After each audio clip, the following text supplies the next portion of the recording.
with Judaism and Christianity. But following Allah's orders, the Prophet now set out to create a new identity for the Islamic community that would separate it from the older forms of monotheism. The Quran also and the Prophet believed that the revelation that had been given to Moses in what is called the Torah and the revelation to Jesus had become distorted historically, not by the prophets, but by their later communities. To dramatize the shift away from Christianity and Judaism, another order became part of the Quran. Muslims were no longer to face Jerusalem when they prayed. Forever after, God's faithful would pray facing Mecca and the Kaaba. Muhammad now had the responsibility of dealing with the mundane but important tasks of government. These roles would set him apart from the ministry of Islam's earlier prophet, Jesus Christ. There is an immense contrast between Jesus and Muhammad, largely stemming from the fact that, unlike Muhammad, Jesus was never head of state. Muhammad was now a political leader. That meant he was making decisions affecting the workforce, the economy, trade, and the safety and security of Medina. To protect the struggling young community, Muhammad knew the basic politics of Arabia would need to change, and that meant the threat of the Quraysh would have to be met. Increasingly, Muhammad would turn to a solution the world has come to fear and all too often associate with Islam. He would turn to armed conflict. Since the days in Mecca, God's revelations had called for Muslims to prepare themselves to struggle to build a moral and righteous life.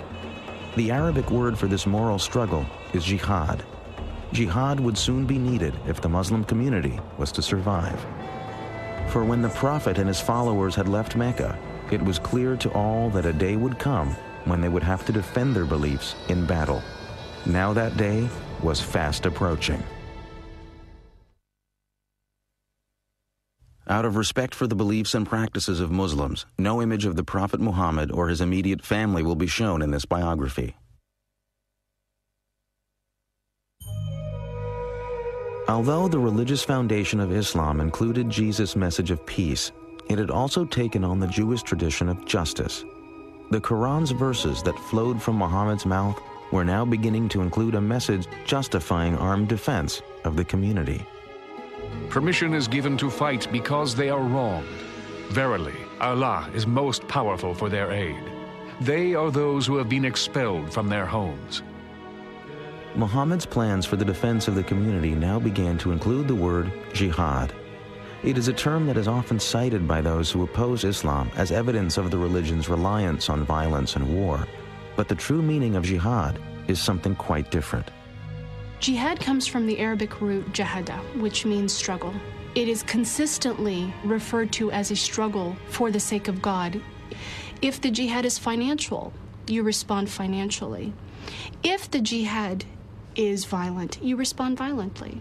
And these become ways, again, of reestablishing peace. But in history, that notion of jihad then comes to be appropriated and hijacked at a very early period by extremists, and that then connects to what extremists like Osama bin Laden and Al-Qaeda do much later on, taking this concept of jihad to legitimate what they choose to do. Muhammad had spoken about jihad while the Muslims still lived in Mecca. But the new revelations now stressed a different side of jihad. They came at a time when Muslims in Medina were fighting for survival, for most had not been permitted by the Quraysh to leave Mecca with any valuables. When Muhammad and his followers arrived in Medina, of course they were then, in a sense, exiles from their hometown. They were, to put it bluntly, unemployed. They didn't have any obvious source of support. They weren't date farmers, and all the available land in this agricultural settlement was already spoken for, so they began to make raids. God had given Muslims the order to struggle. Now God's revelations allowed that struggle to include the right to survive. And so you also see the way in which jihad then comes to be defined as the right, and indeed at times the obligation, of Muslims both as individuals and of the Muslim community itself to defend itself, to engage in defensive warfare. Armed with the Quran's approval of defending their community, Muhammad chose a traditional Arab solution: defend yourself by attacking. Muhammad would lead an army to raid the most important Quraysh caravan of the year. Muhammad's plan was to intercept the caravan as it approached the wells of Badr near the Red Sea. But before his forces got to the wells, word of the Muslim army reached Mecca. Quraysh leaders were outraged that Muhammad would attempt to capture their caravan. 1,000 men marched out of Mecca to meet the Muslim army. Muhammad now knew the Quraysh would force him to fight.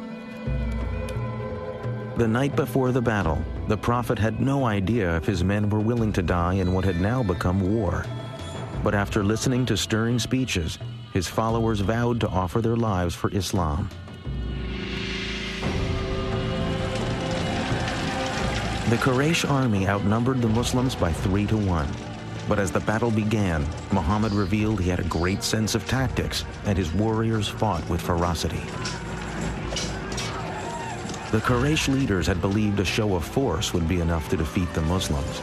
But by midday, it was the Meccan army that panicked and fled the field. The dedication and cohesiveness of the Muslim army had saved Islam. Now Islam would reveal itself to be not only worthy of victory, but capable of compassion as well. After the first victory that the Muslims achieved at the Battle of Badr, the Muslims began in the usual Arab way to kill all the survivors, and Muhammad immediately had a revelation to say, no, this must stop. There must be no killing of survivors. Muhammad had set his eye on a more distant goal. The Muslim warrior's enemy of today must tomorrow become his brother in faith. Say to those who are captives in your hands, if Allah findeth any good in your hearts, He will give you something better than what has been taken from you, and He will forgive you.